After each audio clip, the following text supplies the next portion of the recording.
Argentina, Brazil এমন একটা দেশ যেই দেশে আমার মাওলার দেওয়া আজান মাইকে দেওয়া নিষেধ। মানুষের চলাচলের রাস্তা আটকাইয়া যারা পর্দা লাগায় খেলা দেখো, ইসলাম নিষেধ করেছে মানুষের চলাচলের পথ বন্ধ করবি না, হারাম। এরপরে গোল হইতে গিয়া এমন জোরে চিল্লাই উঠছ দরজোর, তোর চিৎকারের আওয়াজে পাশের ঘরের বাচ্চা লাফ দিয়া ভয়ে কান্না শুরু করছে, মা ভয় পেয়ে গেছে। এই মা যে তোরে বরদোয়া দিছে, বল এই বরদোয়ার শাস্তি কেমনে সহ্য করবি? মানুষের বরদোয়ার শাস্তি বড় মারাত্মক। হঠাৎ দেখবি তোর পাও ভাঙ্গা, নাইলে কিডনি নাই। বরদোয়া বড় কঠিন, মানুষের বরদোয়া বড় কঠিন। তোর বাচ্চা যদি ভয় লাফাইও দে কারো আওয়াজে, তুই তো তার মাইরা ফালানোর জন্য রেডি হয়ে যাবি। আমার বাচ্চারে তুই কেন ভয় দেখাইলি? তোরে সার নাই। আজকে এমন জোরে ভোর রাত্রে চিৎকার দিছো, মনে হয় এলাকায় ডাকাত চড়াইছে। মহিলারা ভয় পেয়ে গেল।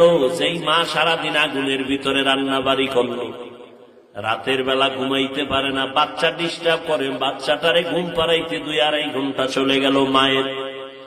সর্বশেষ আম্মা জান একটু আরামে ঘুমাবে, দিলি না তুই, ঘুমাইয়া চিৎকার দিয়ে ঘুমটা ভেঙ্গে দিলি। মানুষের বরদোয়া নিস না, কপাল পুড়ে যাবে, কপাল পুড়ে যাবে। আর এই পোড়া কপালের শাস্তি মরার আগে হবে, মরার পরে না, আগেই হবে, লিখে রাখ। মানুষের কষ্ট দিয়া বরদোয়া নিবি না, সাবধান। ও আল্লাহর বান্দা, সারা রাত খেলা চাইলি, ফজরের নামাজ পড়লি না, এশার নামাজও পড়লি না, একদিন তো মরবি।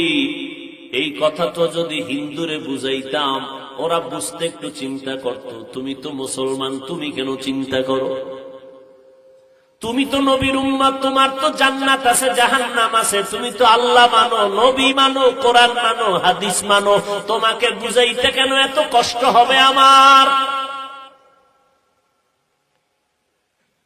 তুমি তো হিন্দুদের মতো মরবা না, তুমি অন্য ধর্মের মানুষের মতো মরবা না। তোমার জানাজা হবে, তোমার কবর হবে, তোমার দাফন হবে। তুমি তো মুসলমানের সন্তান, তুমি তো শ্রেষ্ঠ জাতি, তুমি শ্রেষ্ঠ নবীর উম্মত। মদিনার নবীর আদর্শ কোন হিন্দু মানবে না, বৌদ্ধরা মানবে না, নবীর রেখে যাওয়া সুন্নত খ্রিস্টানেরা মানবে না।